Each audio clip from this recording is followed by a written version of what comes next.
They should be What's in. happening? Yes. We only see Dr. Dre with his Hawaii rainbows footy. Yeah. I don't know. I'm going to minimize this. How about this? There you go. There we go. Here we go. It's all about me. It's all about me, like Luka Doncic. I'm just joking. Hey, we're having a good time here. Wow, look at that microphone there. That's professional, Rob. Oh, yeah. The studio. There it is. Nice. Rob, did you say Rainbow Warriors or you say Warriors, Rob? I want to make sure. What'd you say? Did you say Rainbow Warriors or say Warriors? So what? I saw Did you say Hawaii Rainbow Rainbow Warriors. Longer the Rainbow Warriors. We are just the Warriors. That's how. Oh, okay. Gotcha. Yeah, your ass is old. This is an homage. Educated brothers. That's what I'm talking about. Full other conversation. This is an homage to my cousin Jordan. It's his birthday today too, so he's obviously in Hawaii. Just a quick shout out. Got the Negro League hat, man. We're always representing. So again, let's get this party started as always, man. We're in March the 3rd. We check in with the fellas. Go around the horn, as they say. You guys look fantastic. I see you representing there, Gary. JQ as always, Rob. Let's get it. JQ, how you feeling this evening, sir? That's I'm how good, we man. roll, Gary, with a glass of wine. Huh? Yeah, I'm good, man. I'm finally recuperated. Like I told you, New Orleans 56, JQ 3. I stuck in a late field goal on the roulette table, but outside of that, New Orleans won wholeheartedly. So I'm good, man. It was a good time, though. I got to go back in 2 months, but I got to go back for work, so I can't get as wild as I was last week. Yeah, you got to tame that down. Oh yeah, no, I can't do that with the Little text message was hilarious, man. You seemed like you were lit. I think I was drunk for about 3.5 straight days. We're just happy we got JQ back. We're happy you made it, man. We're like, JQ, he's like, yeah, so no, I ain't jumping on. What's crazy about it is that on the plane ride back, I flew with my buddy, and he's huge. He's like 6'5", 320. Like he works like he's just massive. When people come in, they just look at him like, damn. He was sitting on the outside. I was sitting on the window, and I kept trying to go to sleep. And there was a lady who we now know her name is Ann, because we cut up so bad on this plane ride. I was trying to go to sleep, and he would just reach over and hit me. I said, man, why won't you leave me alone? He said, man, as much hell as you done raised down here in New Orleans, I am not going to let you go to sleep on this flight. I said, come on, man. That's so petty. So petty. On true story. He's that guy, right? He's that. Yeah, he's that friend. Apparently, I was that friend too. So we're just happy you had a fantastic time. Ate a lot of food. You may be the new foodie on the show, talking about all the spots that you hit up and some recommendations and going to Mother's, and I'm sure the food was amazing. It was fantastic. I had a good time. JQ, man. Gumbo with the catfish and grits, the shrimp and grits. Listen, all of it. All of it. You said keep it coming. I told him, don't even show me none of the menu. If it don't come out that water right there, I don't want it. Hey, the food is part of the vacation experience when you go to New Orleans. You don't die when you go to New Orleans. That goes out the window. Mm-hmm. By the way, happy Mardi Gras. Tomorrow is Mardi Gras Day.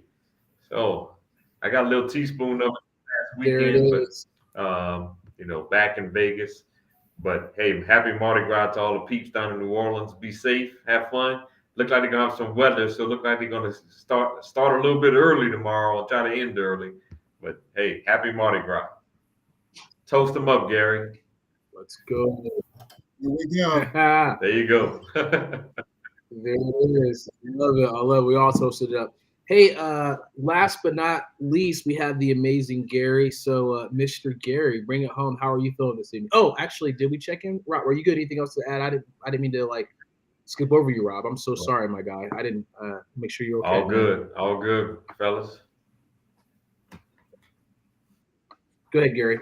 Hey, I'm doing good. I was just, living life through JQ and enjoying every minute of it. Let's get this party started. Living life through JQ. Living our hopes and dreams to you, JQ. No, don't do that. Too late. Hey, we got a lot of things to discuss again on this amazing edition of Talking Sports. We're going to always throw out the particulars that are on the little screen here. Follow us on Twitter X, which is at the number 12 THMAN Sports. We are on YouTube at another 12th Man Sports, and we do always have to plug our Facebook page, which is where we're also streaming as well, which is Talking Sports with the 12th Man. If you put in 12th Man Sports, you will find us in that arena. Post a lot of stuff. Rob working on posting a lot of your clips on our YouTube channel because you post a lot of fun stuff. We also, Rob posted his first 2025 NBA mock draft. We'll talk about that as well. And we got to get into some NFL because NFL was still king. We had the combine that just passed. So let's talk about the mock draft, Rob. And I just wanted to let you guys know, I think last week we were talking about, we thought we're supposed to have 5 picks. Now I know a lot of your mock drafts, Rob, you have us with 4. That 7th round pick is supposed to be for the Tyler Heineke trade to the Chargers. I don't know if it's been actually approved by the league. It may be. I thought it was this year, so that's the one that we're kind of holding back on. So again, I know we had about 5 picks, but it's like all of everyone in the last, we got 5 picks. I'm like, I don't see 5 picks, and I was like, oh, it's from the Taylor Heineke trade. It hasn't been approved by the league yet, so maybe in the new league year on March 12th it's going to happen. But I just want to throw that out there. So hopefully we'll get that other pick because looking pretty slim right now. So anyway, right now you have 4 picks. I think would you have a first, a second, a fourth, and a 7th? And you're probably going to get. Supposed to have 2 7s. I think we have a 7th. Yeah, you're going to trade Kirk Cousins, so you're going to get at least another pick for that at some point. Don't expect Kirk Cousins to be on the Falcons roster here going into next season. I hear the Cleveland Browns may have some interest as a team. So you're going to get a pick for Kirk Cousins. It just depends on what round the Falcons and the Browns settle on or whatever team trades for Kirk Cousins. But he won't be on the Falcons roster next year. Maybe a shot. Oh, shit. Maybe a shot. We're looking at you, Cleveland, too. There's an opportunity, JQ, where we were talking about making that trading down. I think you guys have a 17 pick, trading down for 15 and getting like another extra pick. But that was something we heard about, too. But I don't know. But, Rob, let's go ahead and talk about this mock draft that you did. And, again, excited to see that's posted, as we always talk about on our 12th Man Sports. So last week on our show, I had a full 7th-round mock. That was my first 7th-round mock of this year. This week, I'm sorry to disappoint you, I only got 3 rounds this week. So I slacked a little bit. But we'll go over the first round here real quick. Still got Cam Ward going number 1, right? I think he separated himself from being a number 1 quarterback in this draft, right? And I think what the scouts love about Cam Ward is his ability to extend plays, right, with his feet in the pocket, and even not necessarily running, but just necessarily buying time and things of that nature, and the throws that he can make on a run as well. So his playmaking ability, I have him as the number 1 quarterback in the draft. I have him going to Tennessee. Abdul Carter, I know there's a little bit of injury concern there. I don't think it's going to hurt his draft stock in the end. I still have him going number 2. I have him going to Cleveland. We'll see what happens with Myles Garrett in Cleveland, but Abdul Carter, the best pass rusher in this draft. Travis Hunter, definitely a two-way player. I think he'll be a full-time corner, and he'll be a guy that's going to be involved in some packages offensively. I don't think he'll be a full-time wide receiver, but I think he'll be a guy that's going to be involved in some special packages and things of that nature. Have him going to the Giants. And some talk about the Giants going after Aaron Rodgers, so we'll see about that. Also, I think the Giants may want to get into Sam Darnold sweepstakes I'm hearing as well. Shit. I still got – say what? Shit. He should never want to go back to New York a day in his life. But go ahead. Got to go where the money is, Doctor.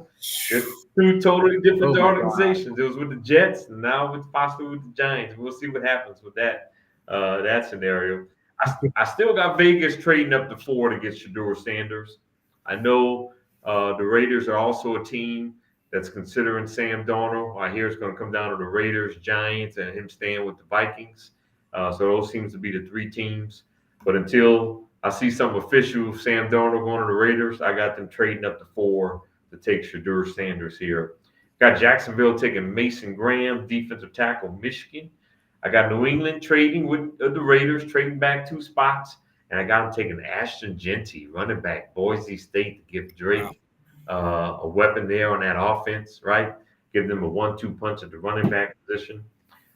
Looks like the Jets are going to be trading Devontae Adams. I got him taking Tetairoa McMillan, wide receiver from Arizona, at number 7, who I think is a guy that's similar to Drake London, may even be a little bit more of an athletic Drake London as well, too, right? So I have him going. He's a 4-5 kind of guy, so he's not like a blazing speed guy, but a guy can jump out of the gym. He's got great hands, great athletic ability, great body control as well. So he's definitely going to be the top wide receiver in this draft. Got Carolina taking Malachi Stark, safety from Georgia. I got the Saints taking the best corner in the draft, Will Johnson. Obviously, they traded Lattimore. Kool-Aid McKinstry played well, and they're going to need another corner. And they got them taking Will Johnson from Michigan. And they got the Bears taking Will Campbell, offensive tackle from LSU. I know there's some questions about his arm length, but when you watch the film, the guy's a straight-up baller. He's still going to be a high pick in this draft. So I'll skip around to our teams.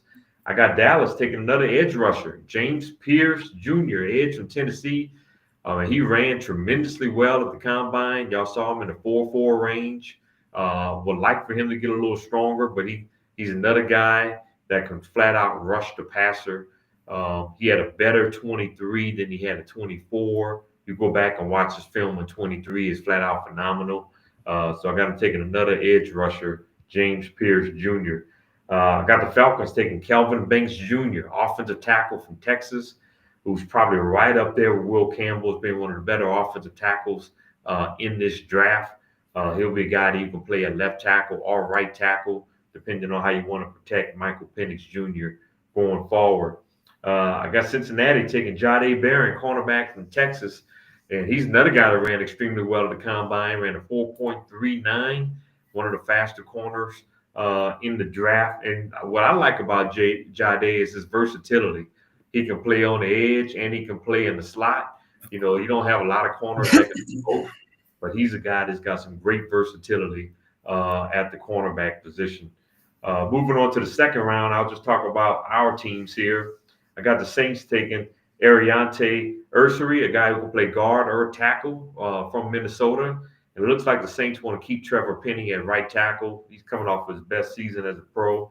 And the Saints got an opening at left guard on that offensive line. So I would slot Ursary right to that left guard spot for the Saints.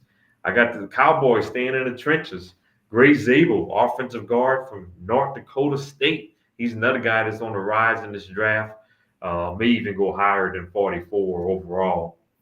And I got the Falcons taking Xavier Watts, safety from Notre Dame, one of the better safeties in this draft. And I got the Bengals, and JQ will like this pick, Talik Williams, defensive tackle, Ohio State, in the second round.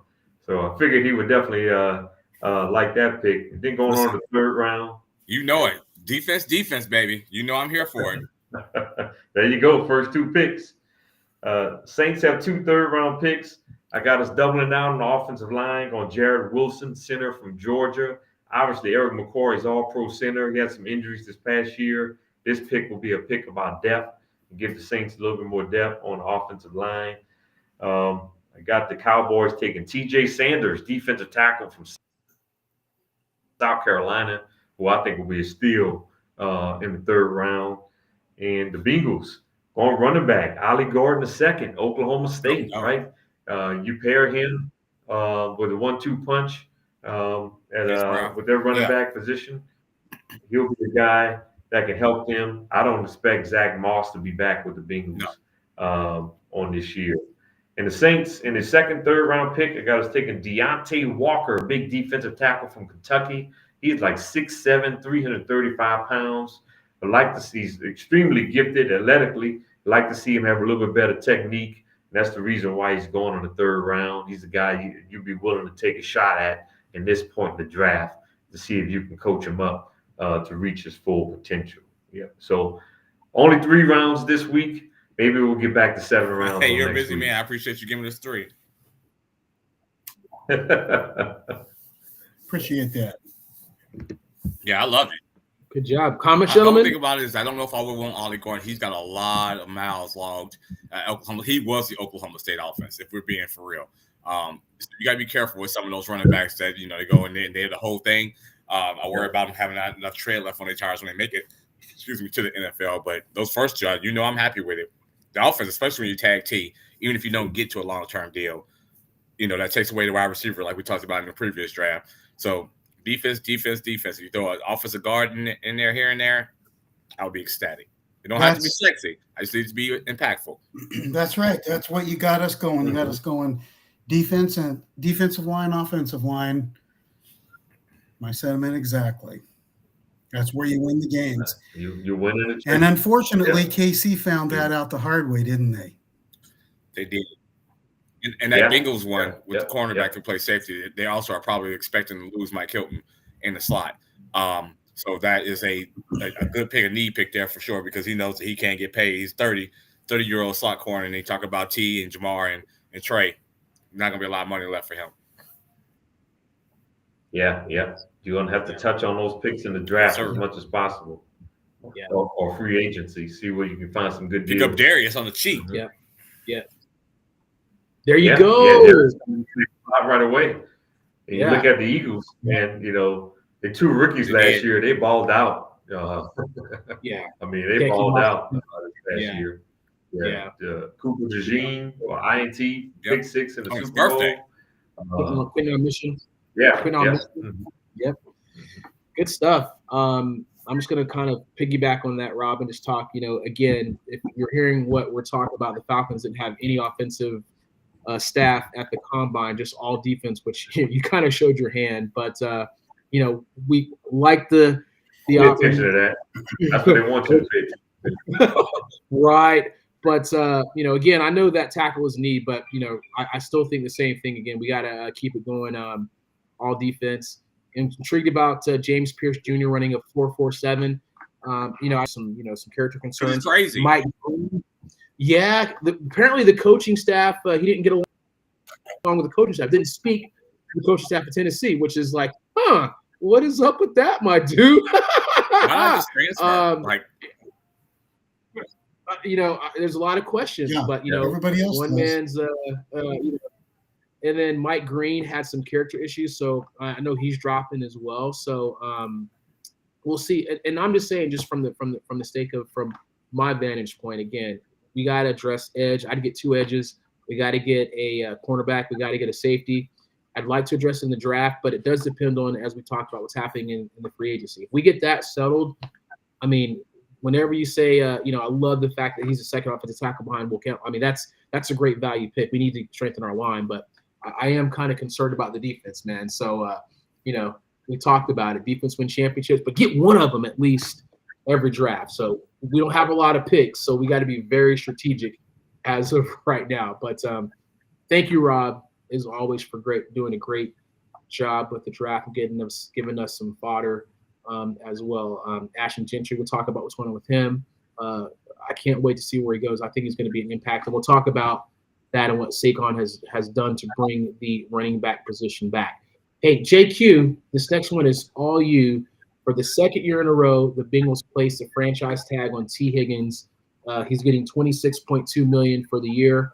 And you talk about a player that's been just, formed probably the NFL's best tandem with Chase.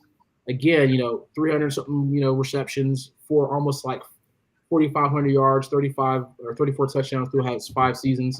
He's been great, man. So, what are your thoughts about this?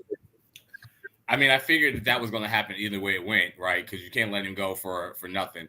And people get all upset. I know that he's upset because he doesn't get, multi-years with the big guaranteed bonus money. But if you're the Bengals right now, you were going to pay him that amount of money anyway, right? If you were going to give him a new deal, it was going to probably start between 28 and 30. So being there at 26, you're still getting a bit of a steal. It's probably why T is mad.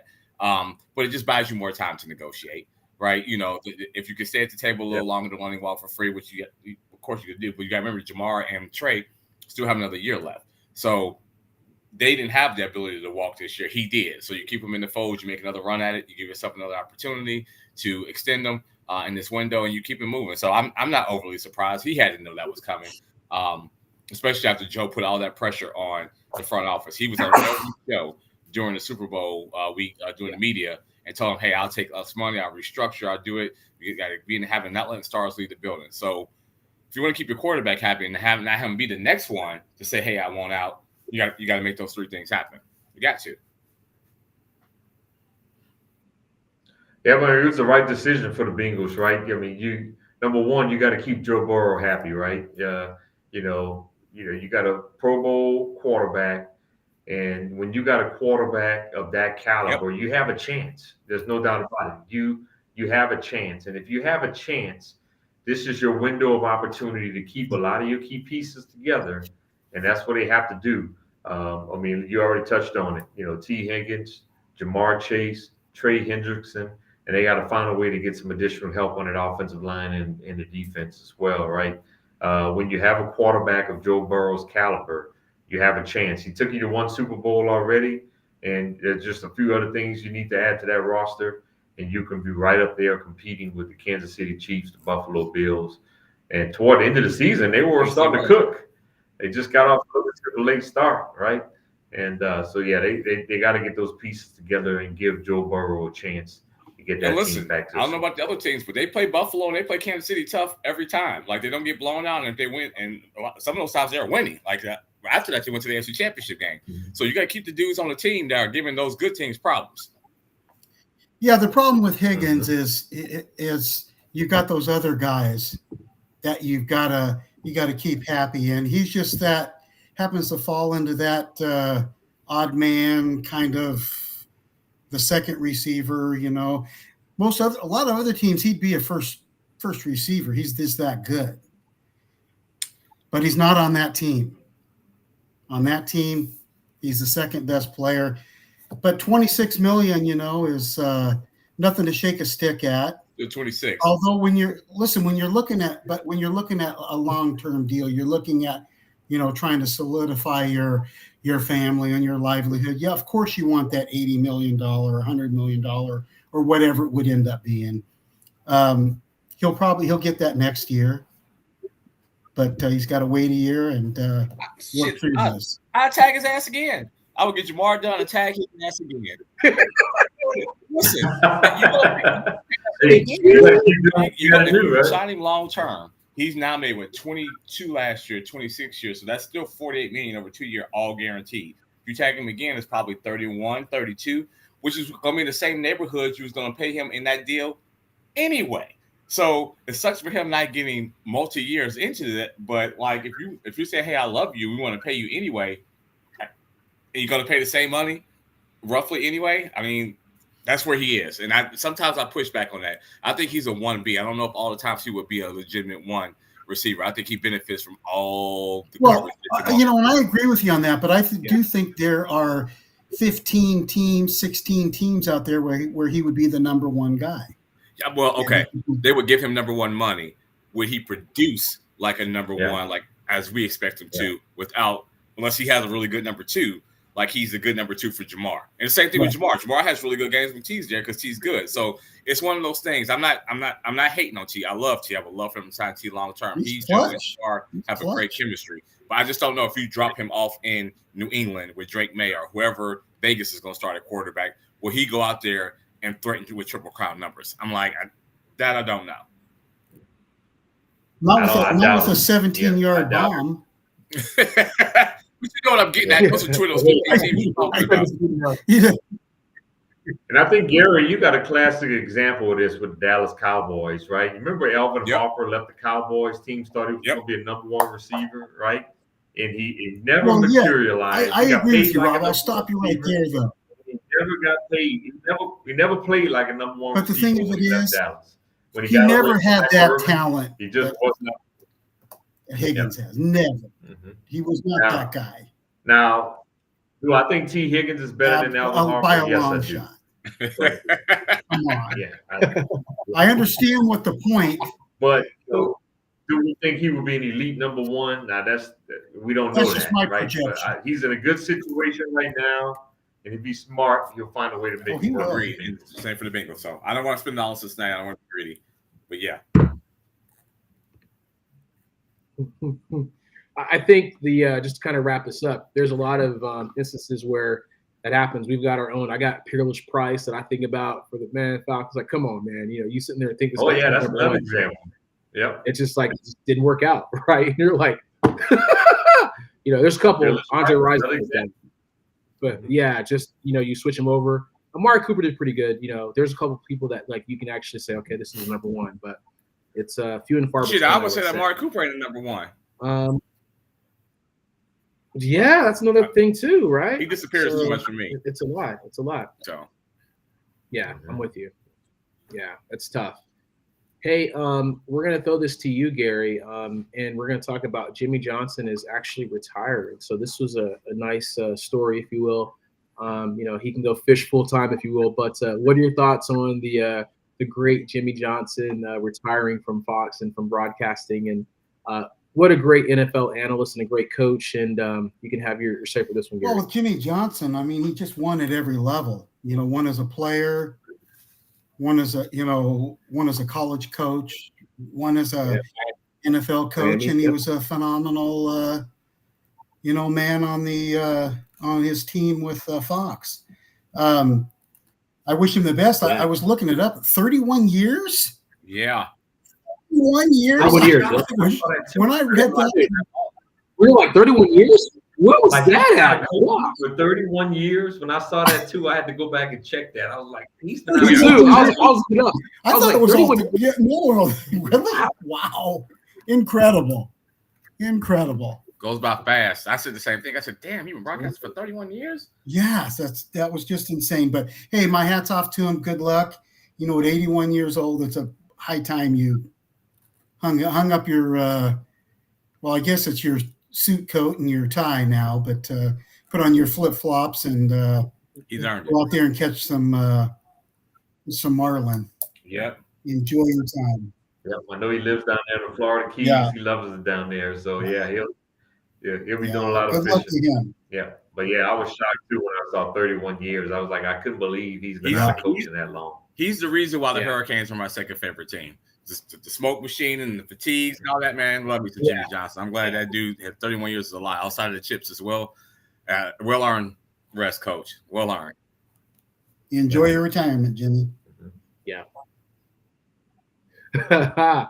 And again, I hate to do digs for the Cowboys, but it's just tough because Jerry Jones could not let Jimmy Johnson get all the shine, man. That was the biggest thing. He hated the fact that Jimmy was getting all of the love for the Cowboys. Like, Jimmy's like, Jerry's like, what about me? What about me? don't do Gary like that right now. Hey, he got me during that sex about second half, man. So come on, man. Habitual line stepper. I had to throw that in there. Hey, it's all good. Okay, yeah. Yeah, Andre, you held on to that for that long. Right, man. That's right. I hold grudges, man. That's a sore subject, man. Every time we forget about it, that was like a week and a half ago.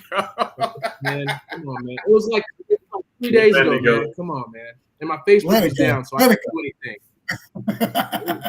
Let it go. Let it go. That 28-3 is a sore subject with Falcons fans, just like the no pass interference call is a sore subject with Saints fans. Yep. Those are just some things that I don't think we'll ever get over. Every team has those things. Every team. I know. That's fair. Yeah. That's fair. Mm-hmm. Hey, let's talk about this. And this is another interesting situation. The no catch in Green Bay. Oh, here we go. Oh, yeah. There's Brian. Yeah. Anyway, go ahead. Yeah. Cincinnati, you got one too. Come on, you already know, right?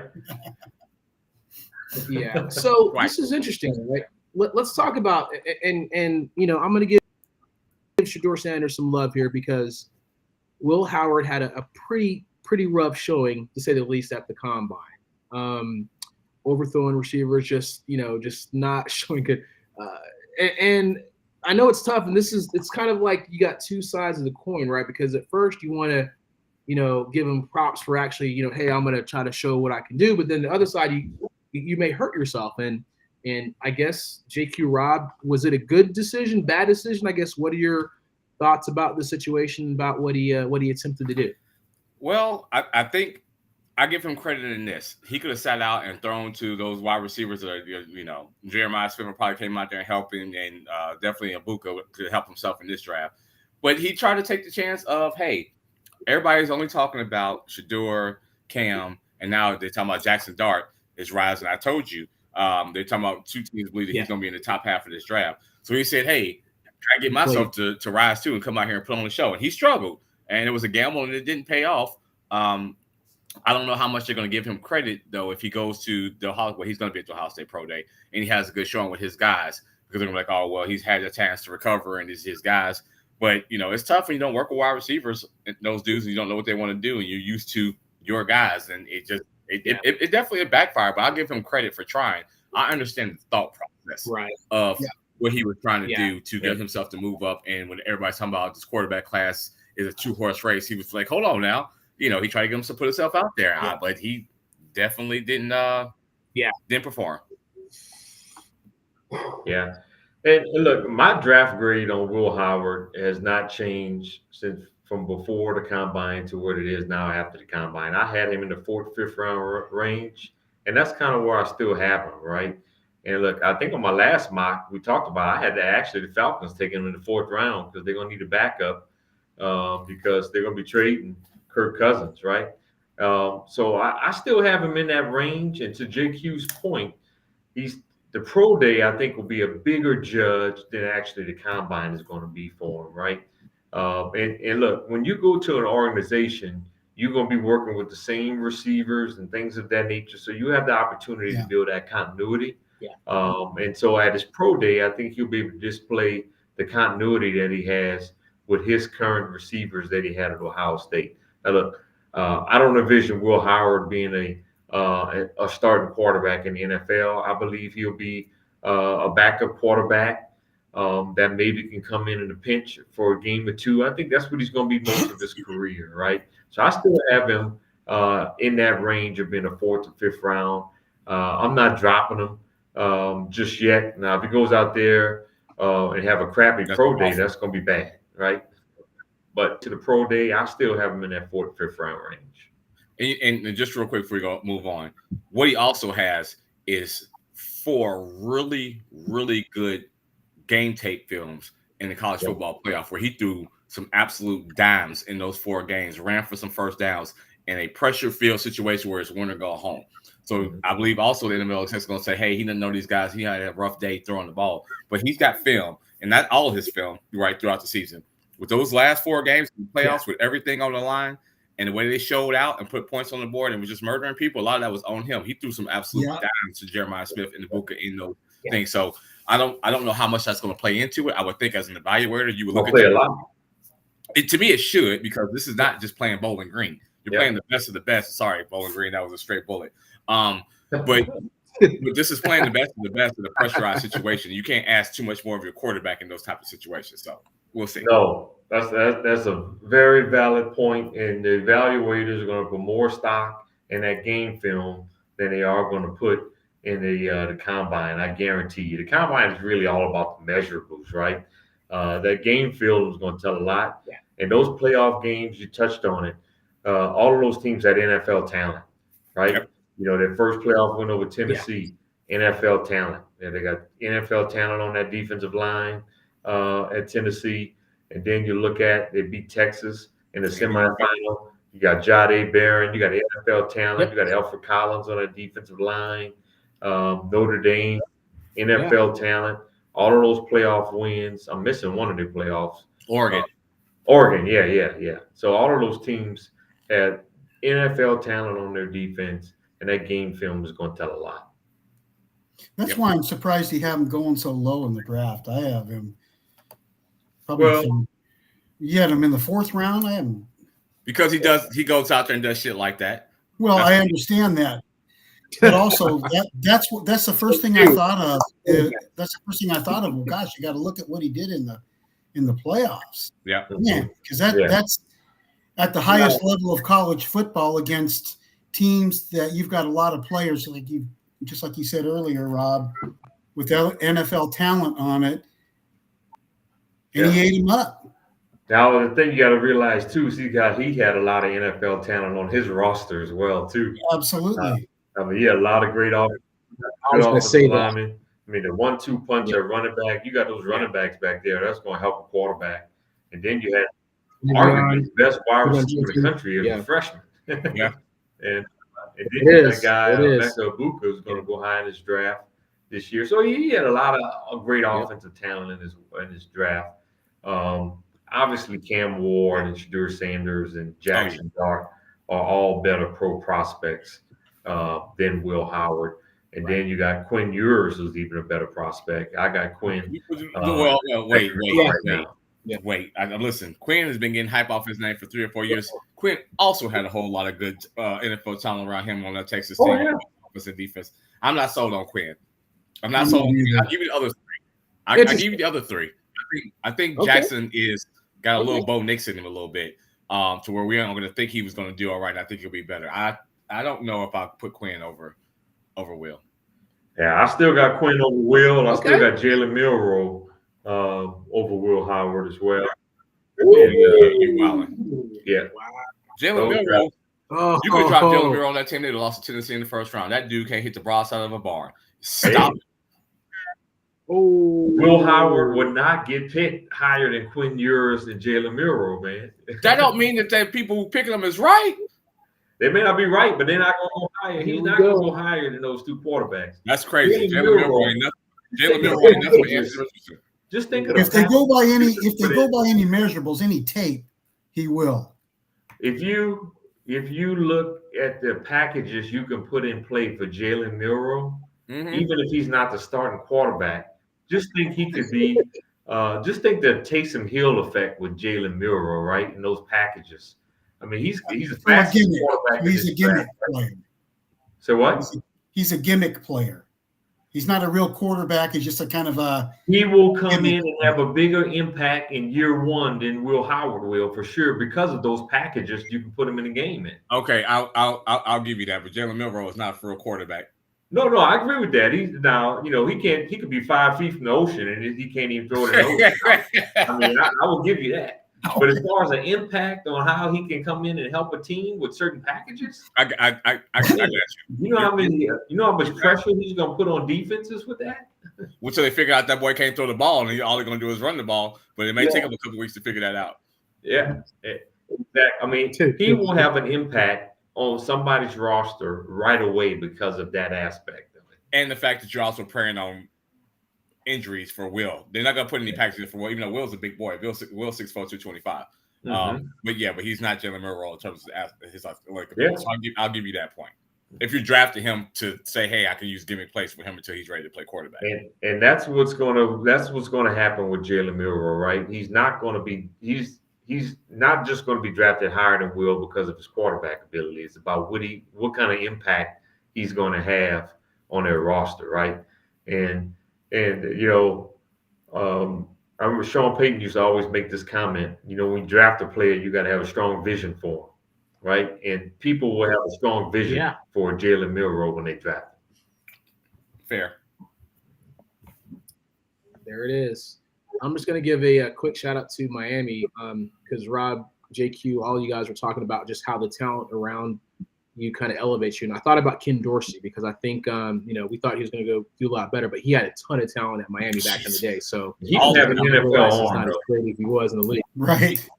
Yeah. But I'm just saying, remember all that talent. You remember you're like, oh man, he had all that talent. And you're like, yeah, so I'm not comparing and saying Will Howard is Ken Dorsey. I'm just saying that sometimes you have so much talent around you, you're going to do fantastic. But then, once you're on an NFL team, totally different situation. So anyway, that was what I thought about. For sure. Yeah, Ken Dorsey didn't have an NFL arm, but shucks, Drew Brees didn't have an NFL arm either, to be honest. Sometimes it's all about between years. Right situation. Side conversation about Drew Brees, because it's not to pump him up or the Saints, but you do realize people say that about his arm. He played at Purdue in the Big Ten in the fall. You still have to be able to put some zip on the ball when you're playing out in West Lafayette, Indiana, in late October and November. I didn't understand that when people said that. So you have to drive that ball when it's 25 degrees and it's snowing sideways. Like what? But that was before shoulder surgery, though. Yeah. That's true, but they still said that about him coming out, and I was like, you do realize where he played ball at, right? Like, that dude was a great quarterback, man. That dude's terrorizing us. I'm just saying. Best ever. Yeah. I'm just saying. I always thought that was crazy. I was like, if he was playing in Hawaii, where it's glacial and just nice, where you don't have those concerns, then yeah. But like, he had to play out in the grime, so. I think there's a couple of topics here we can kind of keep going here. I am curious about what's happening with the Giants Raiders for Sam Darnold. We'll talk about that. I'm going to say the Chiefs off-season needs offensive line. I'm just joking.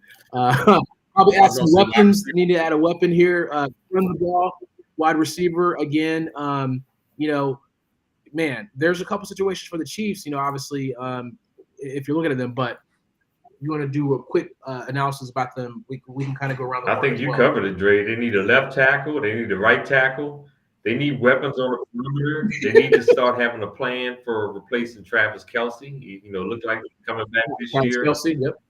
So we'll give you. They need a weapon. They need weapons. They need weapons on that offense, right? And Isaiah Pacheco is a nice little running back. He's not a great running back, right? So I don't think you can. You could use another running back in that offense. You can use some weapons on the perimeter. You got to replace Travis Kelce. You need left and right tackle. I think they need some secondary help too, right? So a team that went to the Super Bowl, they have a lot of things that they need to fix. Absolutely. Their defense was overall pretty good. Their linebacker play was good. Their defensive line was good. I think they can use a little bit more help on the secondary.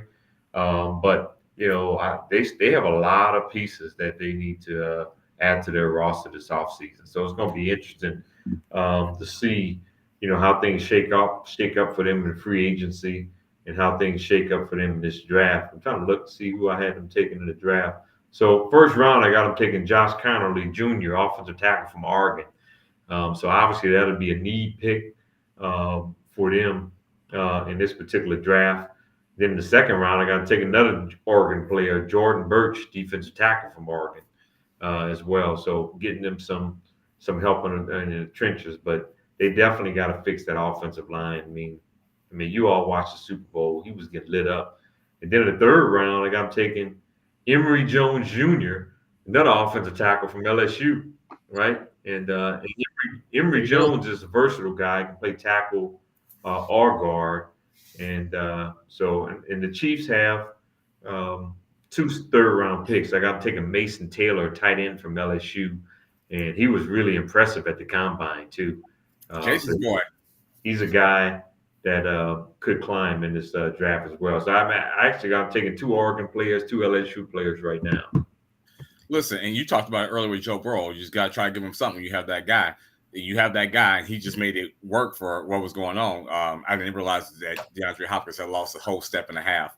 I think they might have had that guy, Rice, but he tore his Achilles ACL, and then he also has the court case he's got looming. So they definitely need to get faster outside. And plus, they know that they're gonna go play with Patrick Mahomes, and they're gonna get all the ref calls. So if you're a free agent, yeah. Now they. Getting a healthy Rashee Rice, but you just talked about it. He's got the off the field situation, but if they get him back, that's going to be a big help because the end of last season, he was really playing good. He was coming on. Yeah. Well, I didn't even see Pacheco in. Was he even playing in the Super Bowl? Pacheco he came back toward the end of the season. I think because they got so far behind so quick they went away from the running game. Okay. Kareem and P. Ryan are really the pass catching backs, not Pacheco. Yeah, I would take every damn pick I had and put it on the offensive line and the wide receivers.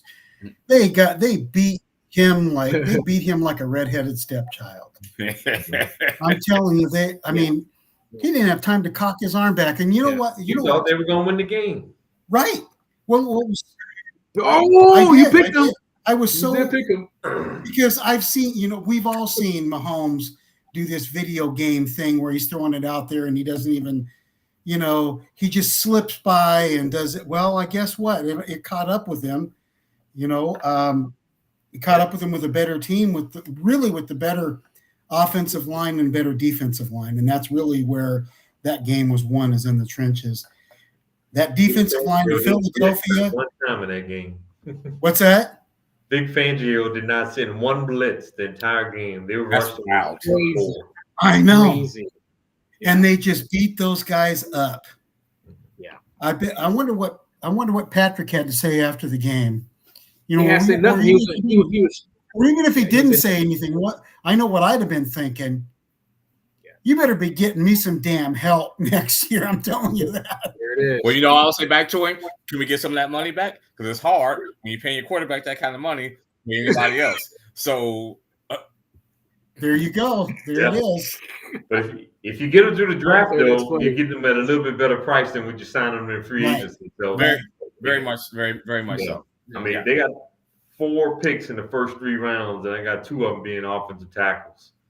So I'd take those offensive linemen and in their picks, and I'd go out and get myself a couple of weapons in free agency and try and make another run. But you're not going to do it unless you can give that guy some time to throw the ball. Devontae Adams have a little bit of tank right now. The Jets are considering trading him now. Now he's got a $38.2 million cap hit, right? So obviously, whatever team trades for Devontae Adams is going to have to do some negotiating on that contract. I don't think anybody want to take on that $38.2 million cap hit. I'll tell you what, if Aaron Glenn has they're going to cut him. They're going to cut him. Land in the first place. You better not trade Devontae Adams to the Chiefs in the AFC. You better send him to somewhere with a letter start with an N. Come on. We talked about this last week. Guys. That it looks like I'm looking at the report from. I'm literally looking this up right now. Tony Pauline basically says that the Jets have decided to cut Devontae Adams. It will happen this week. The Packers are a really interesting situation for him to be because we talked about this last week. I know that Devontae Adams is a fan of Jordan Love, so that may be a nice reunion, if you will. So he's going to the Chargers. I was going to say the Chargers or the Rams. He wants to go back to Cali. You beat me. We'll see. The Chargers are AFC teams, but their team they want to give Ladd McConkey another weapon. They want to get Herbert another weapon in an offense because outside of Ladd McConkey, Justin Herbert has nothing. Listen, he was out here throwing to the 4 of us. Yeah. Here we go. Mm-hmm. Nothing out there. That dude wants to go back out west. He's a West Coast dude through and through. I'm with you. That would have been my guess. One of those Southern California teams. Yeah. Okay. Hey, the Rams are trading Cooper Kupp, so we'll see what that looks like. You know, if you're trading Cooper Kupp, that means you don't want to take that cap hit. So if the Rams was to get Devontae Adams, it's going to be at a lot less expensive contract than what he's doing this coming year. Because otherwise, you would keep Cooper Kupp. No, you wouldn't. If I could trade out Cooper Kupp for Devontae Adams, I'll still do it if I could, depending on the hits, how that works out. But I still think Devontae has a little bit more left than Cooper Kupp. Cooper Kupp has got a lot less contract than Devontae. So, he knows the Sean McVay offense. I'd love to have Cooper Kupp. Love to have him on. There it is. Listen, him on the outside of a CD is not a bad one too. Yeah. There you go. Mm-hmm. Last thing I'm just gonna say, Kansas City, please give me a call. I got Kyle Pitts for you. I'll just take a 3rd round pick. That's all. Give me a call. You don't got to take a 3rd round pick from Kyle Pitts. You better take that 6th rounder. Shut up, Rob. Maybe listen, Rob, 7th round. You just submit your resignation tomorrow if you give up a 3rd round pick for Kyle Pitts. Tomorrow. You better take that 6th rounder and be happy. 6? No way. Come on, if man. Debo went for 5, what do you think Kyle Pitts is going to go for? Debo went for 5. What about? When you look at it from that perspective, you better be happy with a 7th rounder for Kyle Pitts. There you go. You know what? I'm gonna come on, man. We got to rein you in. That's ridiculous. It's a 3rd round pick for Kyle Pitts. He said you got to start the negotiations high. You got to start high. Yeah, but that's ridiculous. You got to start high, man. The 3rd round. That's the art of negotiation. I didn't ask for a 1st. That's crazy. 3rd is like a 1st. Hey, man, come on, man. I'm just having fun. Hey, so apparently the Giants and the Raiders are leaders for Sam Donald, Rob. So talk a little bit more. Yeah, I think the Giants and the Raiders, and I think the Vikings are still in play here. I think they're considering putting a franchise tag on them, but I think the Vikings have to make a decision here. Do we go with Darnold and pay him big money, or we go with J.J. McCarthy under the rookie contract, and maybe you have a lot of other things you can add to the roster here, right? I think only they know where J.J. McCarthy is in his development right now and where he is as a starting quarterback in the league. So this is a very interesting situation to watch here. But if the Vikings don't re-sign Sam Darnold, then I think the Giants and the Raiders will be the two teams that will be the favorites for his services, right? So that's going to be real interesting. And I'm already hearing that Tom Brady is ready to throw out the red carpet to get him to come to the Raiders. So when you got the greatest quarterback of all time trying to recruit you, how much is that going to weigh in on you? And so it's going to be real interesting, right? And JQ made a good point earlier. Do you go back to New York with the Giants? So I don't know anything behind the scenes what's happening here, but if from an outsider looking in, if he doesn't stay with the Vikings, I would say the Raiders are the favorite. Listen, I was Rob, waiting. What will he get if they franchise him? What kind of money are we talking about? I think it's in the $30 million range, north of $30 million. I think it's more than that now. Yeah, might even be 40. Yeah. Got to think about all the new contracts that got signed, Dak and Joe and everybody else. So that's pushed up the average of the top 5 quarterbacks. Listen, there's no chance in hell if I was Sam Darnold, I would go, about the Seahawks. Well, the Seahawks still got Geno, but he only got a year left. So I don't know if you pay Sam big money when you still got Geno. But if I'm Sam, so you hit it. One, I was in New York.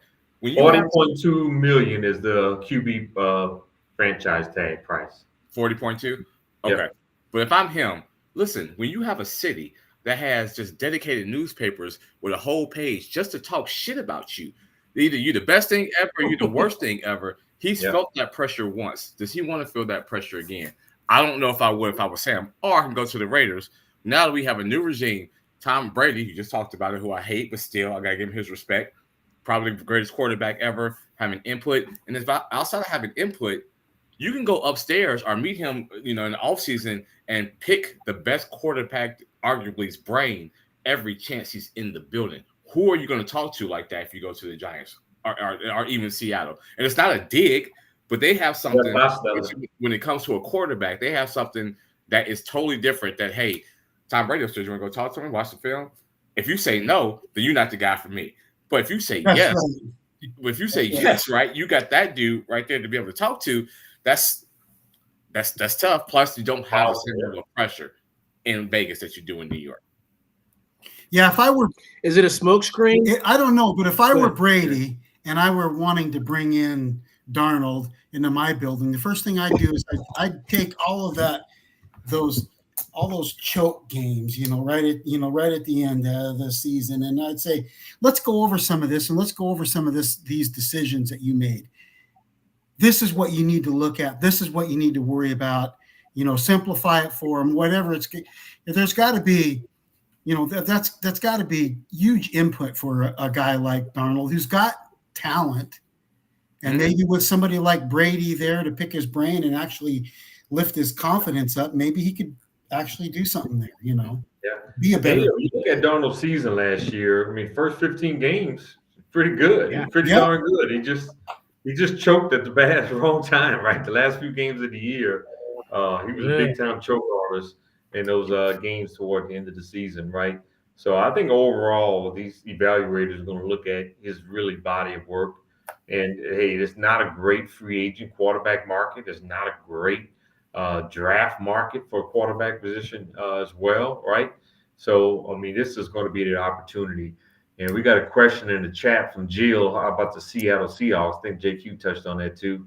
I think the Seahawks are going to roll with Geno again, but don't be surprised about Seattle looking at a quarterback in the draft, right? If you take a chance on a Jackson Dart at 18 to 20, or you look at the second round and third round, and you look at somebody like a Quinn Ewers or Jalen Milroe, I could really see that from the Seattle Seahawks this year in this draft. I don't think they're going to address it from a free agency standpoint, but I would not be surprised if either they take a chance on the Dart like at 18, 19, where they're picking, or you look at one of those quarterbacks in the second or third round. So I would not be surprised from that perspective from the Seattle Seahawks. Who do you have dropping in the first round? May drop in that lap for the Seahawks. What quarterback do you see if there was a first round quarterback that would fall? There's always somebody in there that falls. Well, Shedeur could fall. He really could, right? Right now I haven't gone number 4. I don't think he'll fall all the way to 18 to Seattle. That would be a shocker if he does. I think Seattle definitely scoops him up. Other than that, I think Dart is still 18 is too high for Dart in my opinion. But I wouldn't be surprised if a team take that chance on a quarterback, right, or move up to the latter part of the first round and take a chance on Dart. I got the Jets as a team to watch with Jackson Dart too, right? They're giving up on Aaron Rodgers. They picked number 42 in the second round. I could see them maybe making a run and try to trade up to get a Jackson Dart. So they're a team for me to watch with the Jackson Dart situation, right?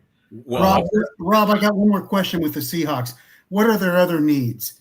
What do you see the Seahawks as? What are their other needs to be able to compete in the West, NFC? They need some offensive line help for sure. And I still think they need some help on their front seven. Their secondary is pretty good on defense.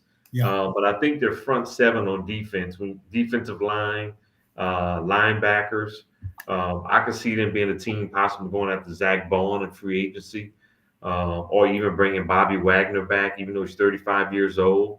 So I can see them looking at them from a linebacker perspective. But overall, as offensive line, defensive line, they got weapons on offense, right? They got a 1-2 puncher running back. They got weapons on a perimeter. It's all about the trenches for the Seahawks: offense, defensive line, and linebacker play. Not a lot of linebackers are being drafted in the first round anymore, unless you're a pass rusher, right? So teams will maybe wait to the second round, third round, fourth round to address the linebacker position. Right now, I have Seattle taking Armand Mimbo, offensive tackle from Missouri. Boy, he ran a heck of a 40 too in a 4.9. Oh my God, he was flying. He was yelling too when he was running too. If y'all saw him, he was yelling and screaming. But he's a heck of a prospect, and I got him going. I got him taking the tight end Elijah Aurora from Miami in the second round there. Give them another weapon there on offense, but they got to address that offensive line and that defensive line for sure.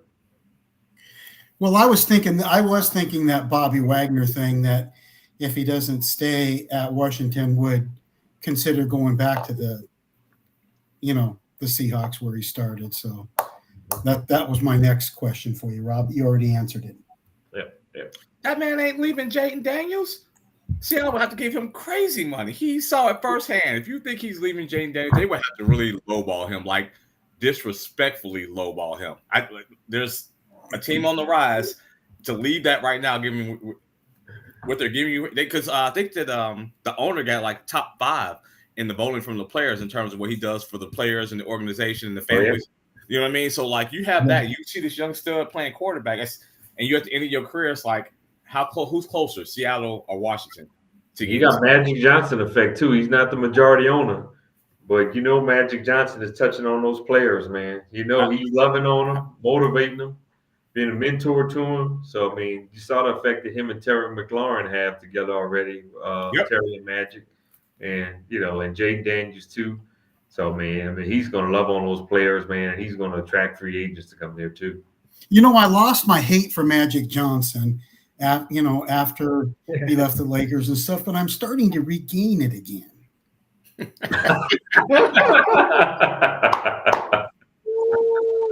Not really. Right? That's funny. I'm still trying to get Rob to give me that jersey. Yeah, that's all good. No change. Hey, I'm just if he gives it to me, I'll change my oil with it. Come on, Gary. Hey, JQ, I would give it to you. I really thank you. I was like, come on, he's still one of the best players of all time. You can't change your oil with it. Oh yeah, no, I wouldn't. I wouldn't keep it. I would give it to him as the 5th best player of all time. Right. I would not give it. I would not do anything like that. I would definitely give it to someone who appreciate it.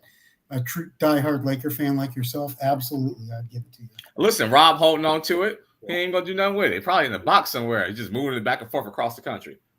Rob, you wanna mail that thing to me? Hey, don't be surprised if you see me rocking it one day. Yeah, it'd be the first time. Here it is. Hey, I do want to ask. I do want to kind of ask for you. We're kind of wrapping this up. I know a couple things to wrap this up. Rob, if the Raiders do get a chance to, have Sam Darnold, is that a smoke screen, or are they still in play for Shedeur, or how does that play out if that happens?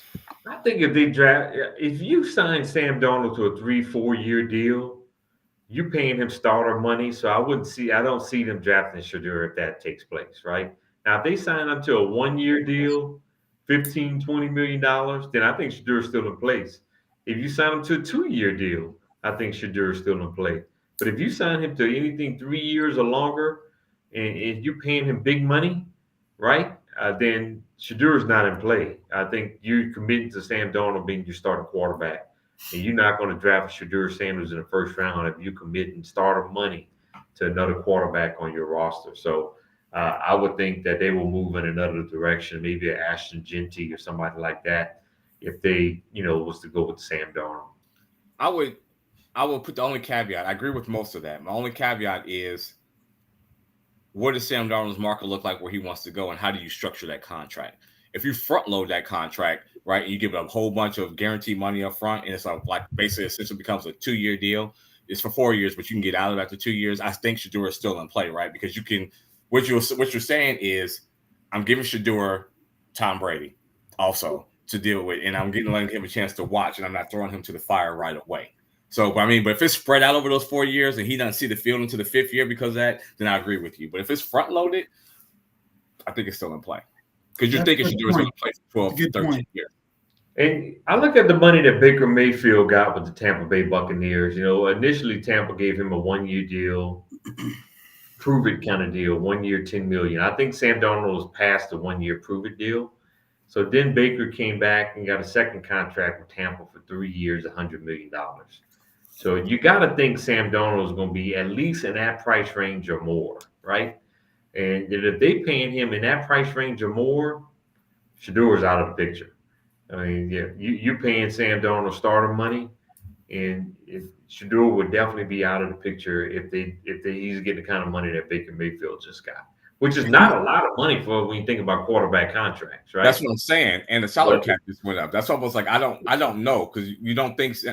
Because it's like this: if Sam ends up being that guy, which I don't think we all feel like he's always going to come back to earth, then you can get out of that contract. If he isn't, and he is that guy, then you still have Shedeur there. Can you flip him the same thing with Minnesota with JJ McCarthy? If I think Sam's that guy and I sign him, can I flip JJ to somebody else and recoup some of that back, and then give me capital going into either this draft or the next draft? So that's what I say. I don't know. Again, to me, it depends on how they structure it. You can't have him sitting there for 5 years. Right, but if you got a parachute out of a Sam Darnold contract after 2 years, I still say he's in play. Listen, I've told y'all this. Every time the Raiders lost, Shedeur tweeted, "Praise God." Every game. Are you serious? You go back to either thank God or praise God. Every game that the Raiders lost, he went to Twitter 5-10 minutes after they lost and put that in there. So I personally think he wants to be a Raider. And he's another guy that has a real close connection with Tom Brady too, right? And I think that has a lot to do with it. Tom Brady's like his mentor, and he says it all the time. That's who he modeled his game after, Shedeur Sanders. So definitely, I think he would love that connection with Tom Brady too. And I think he liked Antonio, the previous Antonio Pierce just got fired too. So I think he had a close connection with him as well. But I think it's more the Tom Brady factor right now. Yeah, I would agree. Yeah. All right. Good stuff. We'll wrap this up. Hey, Rob, we're gonna let you guys pick a topic for wrap up, but I do want to, Rob, touch base on your first 2025 NFL mock draft. You want to talk about that? There's a name on there that you had the Hawks drafting, which kind of piqued my Jace Richardson, which is obviously the son of the Jason Richardson. He's a point guard at Michigan State. I was like, oh, I didn't see that coming. So that was an interesting to play in that too as well. Yeah, so Jace Richardson, he's really more of a point guard, unlike his dad, but he's an explosive point guard and an athletic point guard, almost like a poor man's Ja Morant, right? He's not as good as Ja Morant, but he's got that kind of athleticism as a point guard. He's 6'3", really good defender, can handle the basketball. I mean, Michigan State's a top 10 team. Looked like they were winning the Big Ten as well, and going to be a factor in the tournament. And you know you're going to be well coached, you know, coming out of Izzo's program, right? So yeah, interesting prospect there. I mean, I have Atlanta taking him at 23. I also have Atlanta taking another guard, Jeremiah Fears from Oklahoma, who's a good scorer as well in this draft. Lakers don't have any first round picks, of course. And you look at the Portland Trailblazers, I got to take in Derek Queen, power forward from Maryland, at number 9, and really like an old school power forward too. You know, a lot of times today, power forwards today are coming out shooting threes, but he's really more of a low post rebounding guy who likes to work dirty in the paint. And Derek Queen of Maryland, they're going to be in the NCAA tournament as well. And that was kind of the main reason why I went ahead and did my first mock draft. Is getting close to tournament time, so the college basketball people to know who to look out for in this tournament, right? Obviously, we know Cooper Flagg is the number 1 pick, and rightfully so. I mean, he's a baller. I hate Duke, but man, I was watching that game against Wake Forest. His game is just so smooth, right? He can shoot it, he can post you, he can run the floor, he can handle the rock. I mean, I can see him playing a little bit of the 3 or 4 in the program. And Ron Harper's son, Dylan Harper, even though Rutgers didn't turn out to be that good, but man, his game, he's top 3 picks in the NBA draft. Cooper Flagg, Dylan Harper, and Ace Bailey. You want to be in that top 3. Ace Bailey is 6'10", can shoot the ball, defend, rebound. I got him going number 3 to Utah, and I got Dylan Harper going number 2 to Charlotte. Right now, so I mean, yeah, those are the 3 you want right there. Those guys look like surefire NBA prospects. Gotcha. We'll wrap us up. Anything you want to talk about, JQ? Anything you want to say before we wrap up this edition? I just have found it so fascinating in this college basketball season how ridiculous the SEC is showing out in both the men's and college and women's sides of the ball. Like they are acting up, because you think about it being traditionally a football school in the past 2 years, you know, Michigan and Ohio State winning the title. But man, they are acting bad. What, they got 10 in the top 25 or something crazy like that? Like the SEC might have 12 to 13 teams in the NCAA tournament. I mean, that is insane. And that's in the men's side. And I think the women's are going to have at least 10 or 11 too. Jeez. Right. That's what I'm like. It's just fascinating because you don't think about them being a basketball powerhouse like that. You're thinking about them only in terms of football. But man, you let them get back to it in football and have this also. We want to be able to talk to people in the SEC because they are acting bad in this college basketball season. I don't know if it gets enough love. And Auburn, man, they're number 1 in the country, and they got 15 quad 1 wins. Insane, man. 15. Yeah, but the thing about the NCAA tournament, though, man, it's one game, one bad game, and you out. So I mean, you got to bring it. You got to bring it for 6 straight games in the NCAA tournament. So we'll see. Actually, a buddy of mine was just talking earlier today. He says he thinks the SEC is going to bomb out in the tournament. He said, I think there's only going to be 2 of them that make it to the Elite 8. I say, I think at least 3. I think it's going to. I mean, you put that many out there, the odds are you're going to have some upsets. And if you got a quarter of the field, they're going to be part of some of the upsets. Yeah. No, absolutely. Yeah. So we didn't. Yeah, of course, I'm not a gambling man or anything, but he said 2. I said I'm going with 3 SEC teams in the Elite 8. So we'll see what happens. Yeah. Just don't might get 4. Be like the Dallas Mavericks. Just to be like the Dallas Mavericks who are raising ticket prices, man. Which is, you know, after trading for Luka, they're like saying, "Hey, we're trying to increase the fan experience." What so the Nico hell? Harrison already You're going to have an extra little blimp drop a 25. Not only going to need bodyguards everywhere he goes around Dallas now too. Yeah. Yeah. Because most people don't know who your GM looks like. They all know who Nico looks like. They all know Nico Harrison. They no doubt. That dude, man. Woo. Hey, as we wrap up, I'm just happy, by the way, that we got a LeVert in Atlanta. Karis LeVert, he actually had a game-winning shot, so I'm just happy about that. So we got LeVert's back in Atlanta. Well, the only thing anything you want to say? Yeah, the only thing I want to say is I want to talk about the NBA. We had a topic on the Lakers. Are they a team that, are they a threat in this? Absolutely. I think if you take the Lakers and you take the Nuggets, which I think is another team that can make a run, and Golden State, I don't think that these other teams want to see those teams. And if you've got to see two out of the three of those teams, you're going to lose. The West is loaded, man. Yeah. Those are the teams that I think, yeah. OKC is phenomenal. But if I were OKC, I wouldn't want to have to face any of it. You may have to face two to three of those teams. And if you do, you will lose one of those series because you're going to have to put so much effort into just beating one of them that it's going to weaken yourself for that next series. You're going to be too tired. Your legs are going to be gone. And if it goes 6-7 games, I take the other teams. Now, I watched the Lakers last couple of games against the Clippers, and then not this past Saturday, but the Saturday before last when they played the Nuggets. I watched that game too. And I think what impressed me about that game when they played the Nuggets, they never could stop Jokic with Anthony Davis. But when they played, they had Rua Hachimura guarding Jokic in that game. And Hachimura did an amazing job on Nikola Jokic. I saw highlights of that. And they were occasionally running double teams at him. And I watched, majority of that game. They were occasionally running double teams at Jokic, but I was like, Hachimura did a much better job on Jokic than Anthony Davis ever did. That was amazing for me to see that. And the thing I keep thinking about this Lakers team, I just wonder if they have enough bigs to win a title, but they go out and play every night and they find a way to win. Jackson Hayes playing well. Rua Hachimura is playing well. Austin Reeves is playing well. And, LeBron James, I don't know what you say about that dude. 40 years old, man. He seems like he got triple doubles every night. And Luka, I don't even think he's hit his best game yet, and which is kind of scary. Right. So, and the Warriors, Jimmy Butler, man, I kind of thought they were crazy for trading Andrew Wiggins, but man, they proving me wrong. I mean, Butler's playing motivated.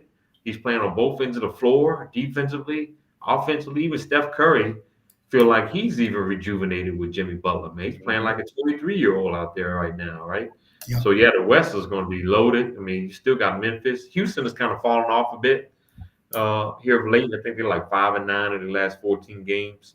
But when you look at OKC, Denver, the Lakers, and the Warriors and Memphis, that's going to be real interesting to see in the Western Conference. To me, I think the Memphis is outside of these teams, for me, personally. I pick OKC, Denver, LA, and Golden State.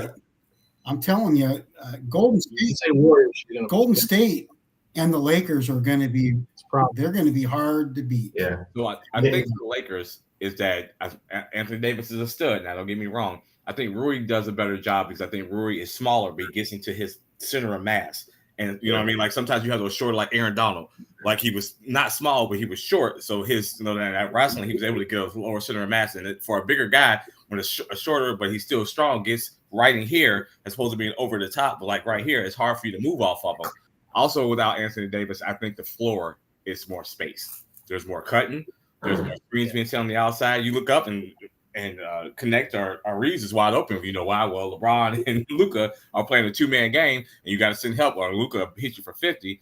So I really think that's what it is. I mean, I'm with you. If they had to face a team that, like you talked about earlier, about a true power forward that wants the ball on the block every time, they would be in trouble. They would go home.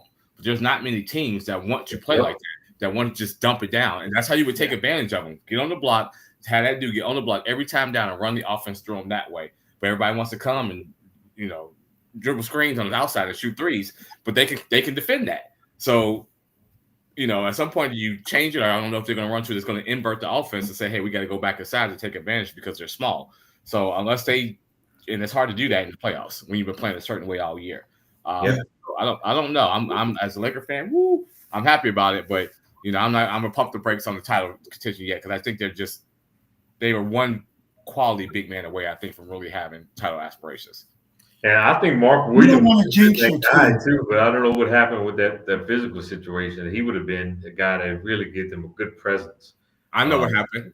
They got roasted on the internet for giving up Connect and a first-round pick for somebody that supposedly couldn't stay healthy. And I think they said, y'all right, we was tripping. His back is too bad. We ain't going the Charlotte Hornets are challenging the NBA with that trade. I don't know what's the results of it, but because they know they had got him out of that. They panicked and they was trying to make Luka happy and giving him a young big guy to grow with.